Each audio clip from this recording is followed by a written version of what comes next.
They say silence is empty. They're wrong. Silence remembers every word we ever swallowed, every truth we never spoke. It's not a void, it's a mirror. And one October morning, that mirror finally turned toward me. I didn't know it yet, but the quiet was about to become my teacher. And the first lesson was about how much noise a single memory can make when you stop running from it. The morning began like any other in the valley. Mist still curled between the birches, and the brook behind the house was whispering under a thin sheet of frost. I had my shawl pulled tight, the kettle already humming inside, and for once, no one else awake. Not the neighbors, not the crows, not even the wind that usually bullied the shutters. There was only the sound of my own breath, slow, visible, human. That's when it struck me how rare that sound was, when it wasn't drowned by someone else's story. For years, I'd filled every hour with something, chores, words, letters, worry, because silence frightened me.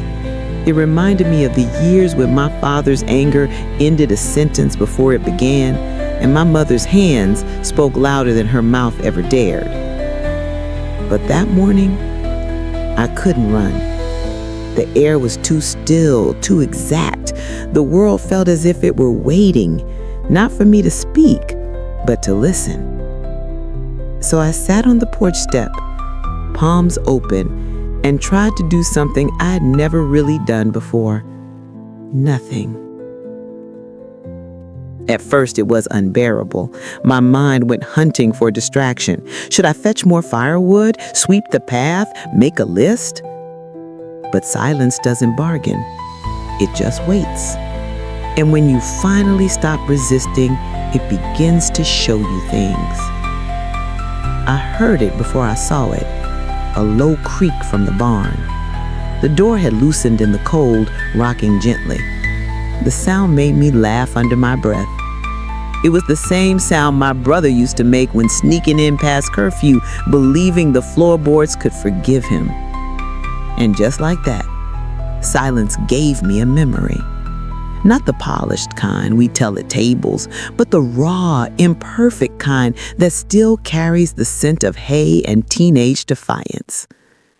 He'd been gone for years, but in that sound, I could almost see him again, mud up to his knees, grinning, holding out a frog he'd named King Harold.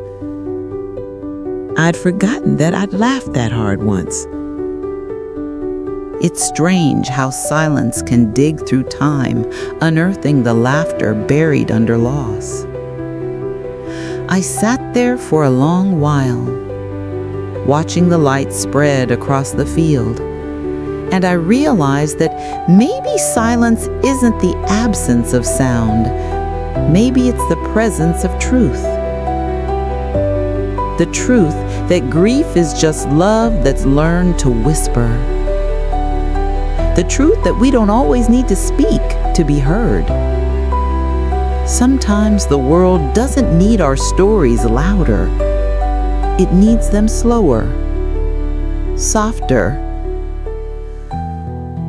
truer.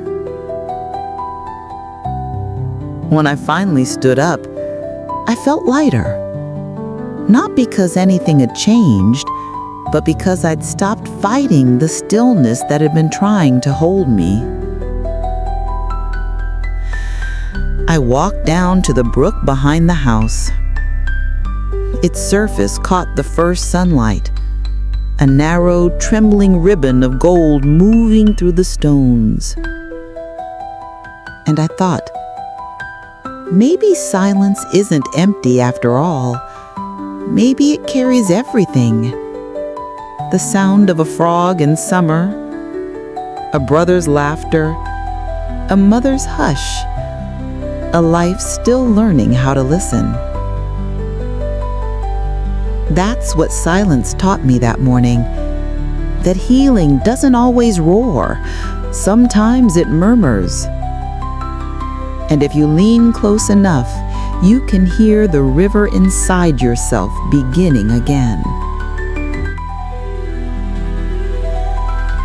But the next morning, something unexpected happened by that same brook, something that changed the way I understood belonging and the strange mercy of being remembered by the land itself.